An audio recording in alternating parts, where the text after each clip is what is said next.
And combined with a blink dagger, he's going to get away from any sort of sprinting action. So I'm a little bit surprised the two of them, Soul Stealer and Pestilence, didn't both try to go on Pyro.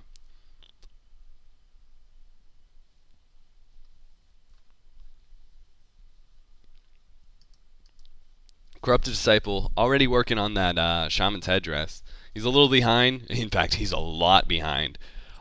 He really should have Shaman's Headdress around that 20, 22 area, but he's not going to have it. I mean, that tower kill is going to help, but he's just so far behind right now. Take a look at creep score. Of course, yeah, Soul Stealer, highest in the game, 250. He's been getting some good kills, and he's been farming relatively well. 74 creep kills, so he is 3.5xing, almost 4xing.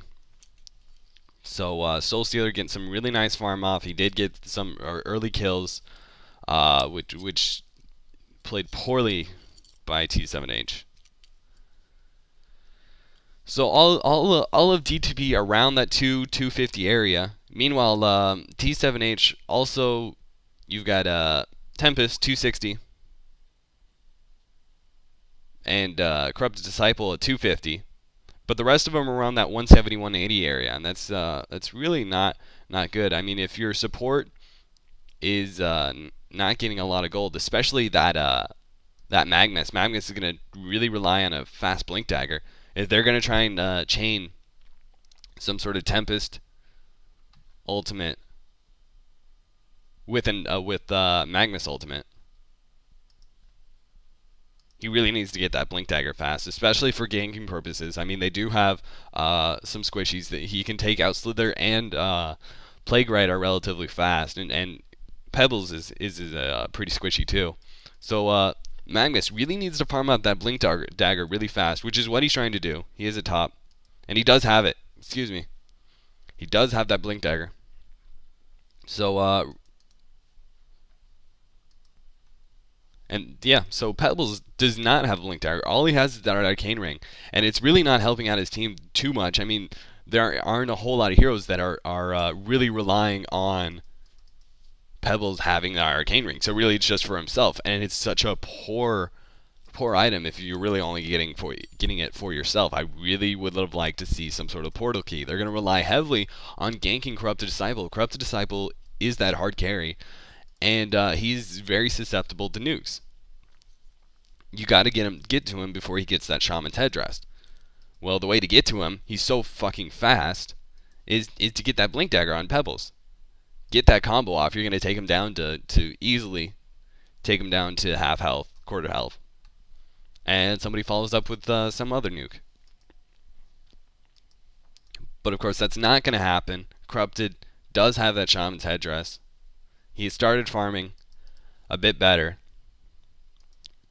since feeding 6 kills in the beginning for 20 minutes. But they did have some nice team battles.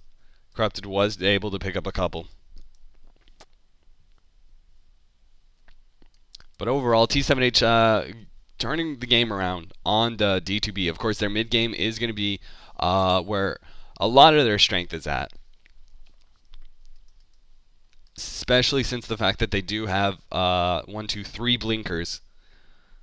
So really, they're going to be able to go on the Plague and Slither in team battles, take them out really, really fast. Possibly for Plague, possibly going to go down before he even gets his ultimate off. Especially if there it is, some Tempest gets his ulti off, hopefully. Slither getting burnt down by Hag so quickly. Ultimate thrown by Plague Rider. That's going to bounce around. That's going to do a lot of damage. C7H is grouped up quite a bit. Pyro going to go down. Pesty possibly going to go down as well.